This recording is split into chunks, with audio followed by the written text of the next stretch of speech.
Bienvenido a los prácticos de técnica y patología quirúrgica. En este módulo vamos a rever el paciente quirúrgico, el tema de paciente quirúrgico, donde vamos a enfocar sobre la evaluación preoperatoria del paciente, ver cuáles son los riesgos quirúrgicos, cuáles son los parámetros de los perfiles prequirúrgicos. Vamos a categorizar el riesgo quirúrgico para la anestesia, vamos a ver la preparación preoperatoria, un poco el monitoreo intraquirúrgico y los cuidados que hay que tener en los postquirúrgicos, en los controles postquirúrgicos. Como ya Santiago les explicó en el teórico, para hacer un estudio y dividir los tiempos quirúrgicos, los dividimos en tres. Los tiempos quirúrgicos son los trayectos o tiempos que vamos a dividir la cirugía, que va a constar de un tiempo prequirúrgico, uno intraquirúrgico y uno postquirúrgico, cada uno de los cuales se caracteriza por distintos cuidados y que van a tener con respecto al paciente. Para detallar un poco más, en el prequirúrgico vamos a hacer una valoración del paciente. El intraquirúrgico corresponde a la intervención susodicha de la intervención quirúrgica, y el postquirúrgico se puede dividir en mediato e inmediato, que son los cuidados postquirúrgicos o postoperatorios que se deben tener con respecto al paciente.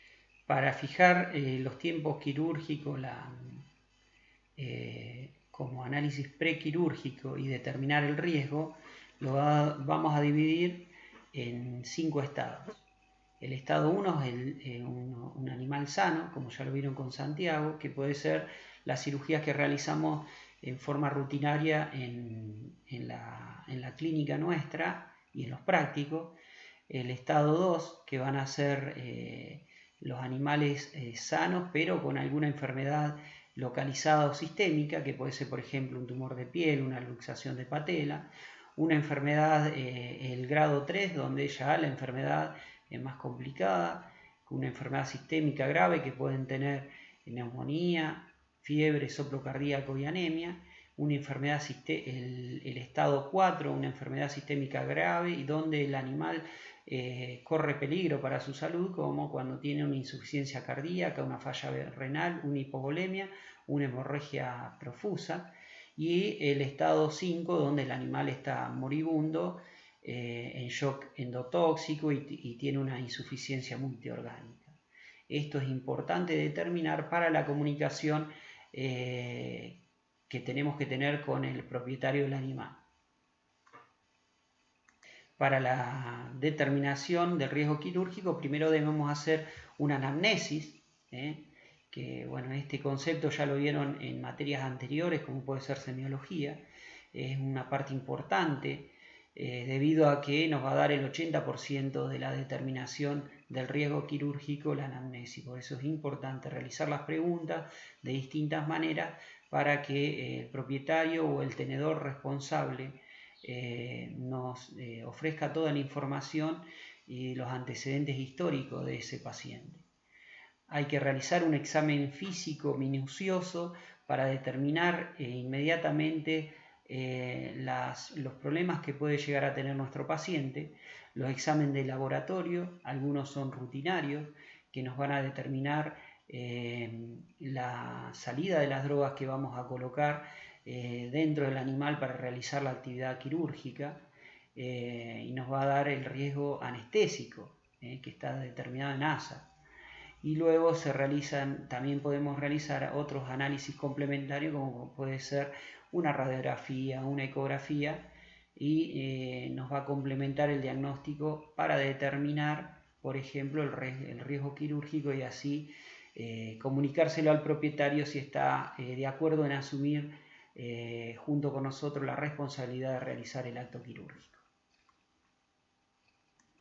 Como ya explicó Santiago, en la anamnesis hay que preguntar los planes sanitarios, los antecedentes de enfermedades. En el medio que está el paciente, es importante esto para determinar si existe alguna predisposición a alguna enfermedad o también para determinar cómo vamos a accionar en el postquirúrgico. Los tratamientos que tienen vigente es importante tenerlos en cuenta para la colocación o la inyección de algún tipo de droga que esté siendo potenciada o disminuida, por lo que vamos a poner nosotros. Un parámetro muy importante a tener en cuenta es el apetito. Eso podemos determinar por un poco en algún parámetro la psiquis del animal, si posee o no vómitos, y alguna enfermedad subyacente que tenga nuestro paciente antes de la cirugía. En el examen físico vamos a hacer un examen sistemático de nuestro paciente. O sea, en semiología, lo primero, si se acuerdan, era no tocar, como ya vieron en el semio. Tenemos que hacer una inspección general, luego pasamos a inspecciones particulares, que vamos examinando sistemáticamente todos los sistemas corporales de nuestro paciente. A mayor deterioro físico vamos a tener mayores complicaciones o riesgos en la actividad anestésica. Vamos a puntualizarnos ahora en el examen físico. Algunas consideraciones prequirúrgicas que debemos tener es que nuestro paciente se encuentre correctamente vacunado y desparasitado para que no tenga complicaciones postquirúrgicas. Realizar el bañado 6 horas antes de la cirugía, y si no lo traen bañado, lo tendríamos que bañar dentro del establecimiento donde se va a realizar la cirugía. Es recomendable aplicar un tratamiento antiparasitario externo una semana anterior para no tener contaminación con parásitos en el momento de la cirugía, sobre todo las pulgas. Un ayuno sólido de 12 horas previas a la cirugía, y acá vamos a tener importancia cuando hagamos cirugías en cachorro, que no va a tener que ser de 12 horas, sino que vamos a poder acortar incluso hasta 4 horas antes de la cirugía. Se le debe retirar el agua de bebida 2 horas antes de la cirugía, debido a que muchas veces en el proceso de inducción anestésica se producen vómitos y el animal se puede aspirar esos vómitos y se producen neumonías por aspiración iatrogénicas en el momento de la cirugía. En la inspección debemos revisar las mucosas conjuntivales. Pueden estar pálidas, ictéricas. Pálidas pueden estar en un proceso de shock. Ictérica cuando tenemos algún problema hepático o algún problema de parásitos intracelulares en los glóbulos rojos sanguíneos, que puede ser la erlichiosis en el gato, es muy común, y en el perro. Y puede ser inyectadas o rojas, muy rojas, cuando tenemos algún problema de congestión o de inflamación generalizada. Podemos ver cómo se realiza la maniobra de inspección en el ojo de un canino que ya está intubado. Se realiza con el dedo pulgar de una mano la lateralización de uno de los párpados, y luego en el párpado superior. Lo vemos ahí nuevamente. Ahí vemos, por ejemplo, un perro que tiene un problema de ictericia. Esto nos está indicando que puede ser un problema hepático o un problema en los glóbulos rojos, donde el metabolismo de los glóbulos rojos libera la bilirrubina y la biliverdina, y bueno, produce el color característico en forma amarilla en las mucosas. Esto nos va a dar una idea que si colocamos algún medicamento que tiene excreción hepática, vamos a tener alguna consecuencia en la eliminación. Podemos observar también una respiración abdominal forzada. Este perro tiene una hernia diafragmática. Si nos fijamos, las mucosas van a estar de color oscura, ictéricas, y la lengua de color azul. Esto nos indica que no hay una saturación deseable en la sangre, y corremos mucho riesgo en la anestesia de este animal se lo tenemos que informar al propietario. No debemos confundir el color ictérico de la lengua del perro anterior con las mucosas de este tipo de esta raza de perros, como el chow chow, donde es un color normal el oscuro y no lo tenemos que confundir con una cianosis en la sangre. Es normal y no nos tendríamos que estar alarmando. Lo recomendable es medir la saturación de oxígeno en la sangre. Otras modificaciones que podemos tener en el color de las mucosas, en este caso es muy pálida en un perro y en este caso una mucosa congestionada en un equino. Es importante tener la valoración de estos parámetros que nos va a dar una idea muy rápida del estado de nuestro paciente. Otro parámetro a tener en cuenta en el prequirúrgico y muy importante es el llenado capilar. Esto nos va a indicar el retorno venoso que tiene nuestro paciente antes de la cirugía. En los tiempos normales de retorno de esta acción es menos de 2 segundos. Otra forma de evaluar la circulación periférica es la toma de pulso de la arteria femoral. ¿Cómo la vamos a realizar? Ahí vemos la filmación que vamos a tener el músculo pectíneo. Por debajo de ese músculo va a circular la arteria femoral. El músculo pectíneo es cuando al animal estiramos la patita, vamos a ver como, ahí si lo ven, como un cordón fibroso, ahí colocamos los 3 dedos y vamos a ver como empujos que realiza esa zona y lo vamos a contar en 15 segundos, los multiplicamos por 4 y vamos a tener idea de la pulsación. Lo tenemos que comparar también con los movimientos cardíacos, con la frecuencia cardíaca. Otro parámetro a tener en cuenta va a ser el pulso metatarsiano. Este valor es muy importante para determinar si tenemos o no riesgo renal. La arteria metatarsiana está ubicada en la zona donde en la filmación se está apoyando los dedos. Siempre se toma con 3 dedos, como lo vieron en materias anteriores. Esto nos va a estar indicando que tenemos buen riesgo renal, o la presión, si tenemos presión ahí, tenemos la misma presión que está pasando en los riñones. Eso nos va a indicar que tenemos una fácil excreción de los medicamentos y nos va a dar un indicio de que el animal está compensado. Lo vemos nuevamente. No se toma con el pulgar porque tiene muchas veces pulso propio. El pulso también lo podemos hacer en forma instrumentada con equipos de presión. Ya puede ser también que se utilice un monitor multiparamétrico, que lo vamos a estar utilizando en los prácticos. La facultad tiene un equipo multiparamétrico que vamos a estar en condiciones de utilizarlo en los trabajos prácticos. Tenemos que realizar la ocultación del animal para ver si hacemos una ocultación de algún ruido anómalo, y eso nos va a prevenir para identificar y comunicarle al anestesista de que tiene un problema cardíaco nuestro paciente. La forma de ocultación es del lado izquierdo, colocamos el estetoscopio, el fonendostetoscopio, donde por encima del codo vamos a localizar el área de proyección acústica de la válvula pulmonar.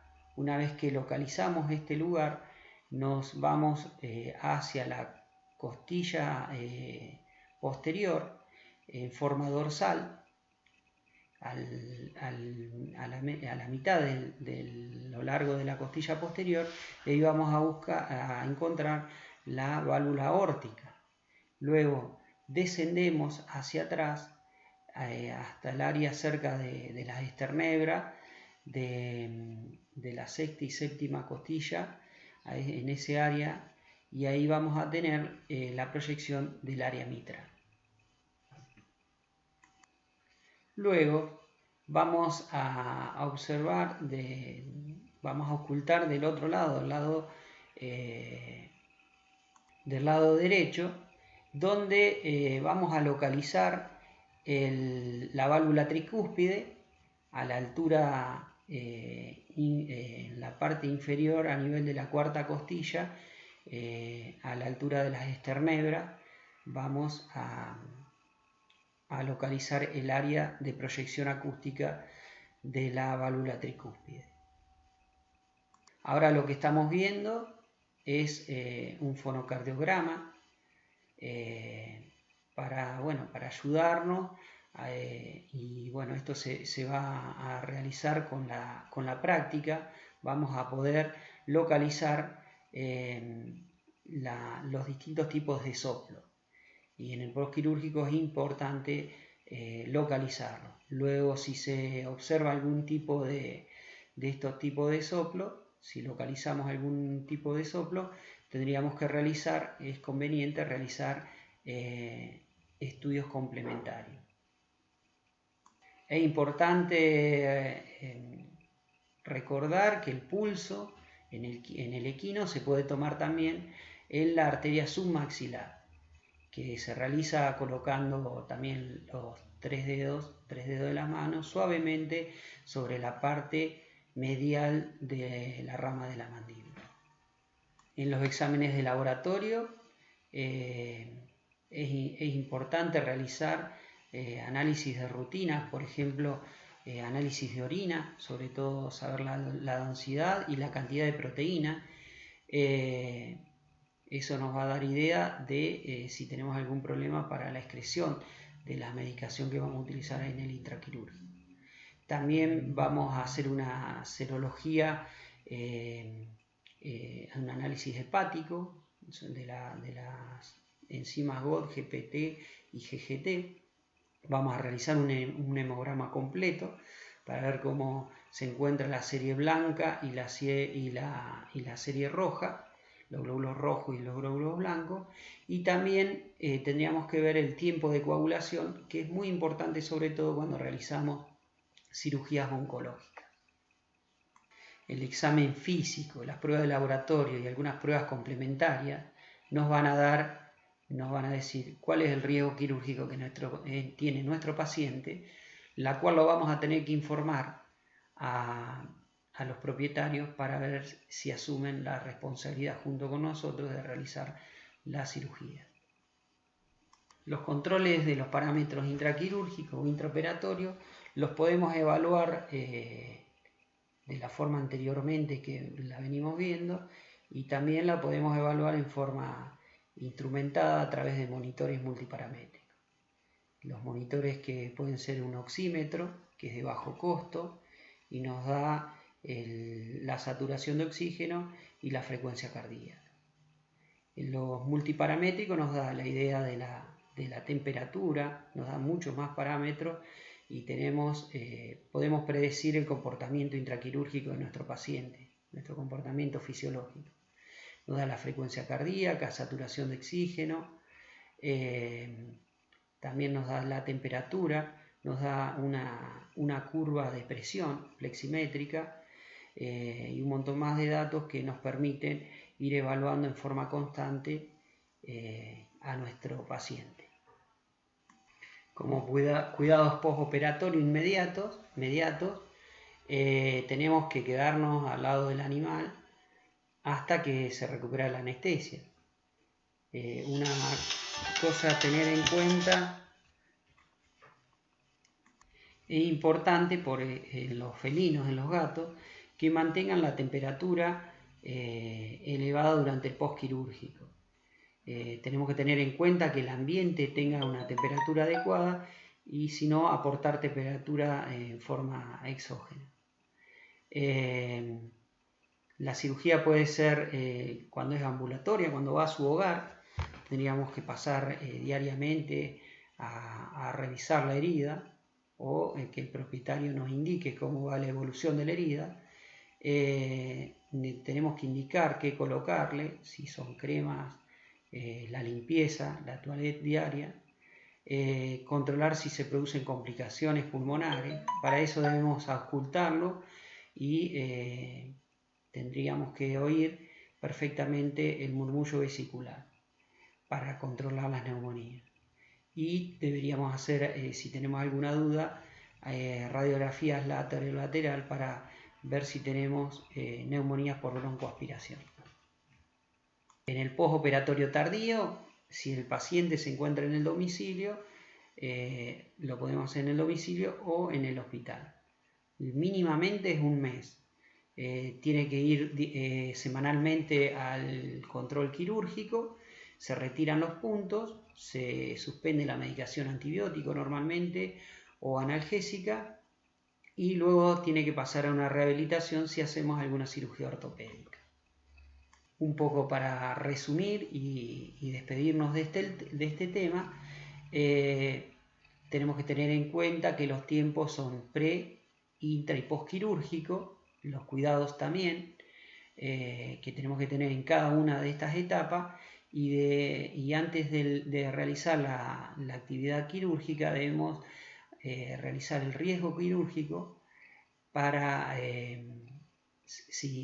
ver y asumir los riesgos que tiene de vida el animal, informarle al propietario si está o no de acuerdo en realizar la cirugía y de esa manera vamos a obtener la realización de la técnica quirúrgica en forma exitosa. Les agradezco por la atención de escuchar este video. Muchísimas gracias.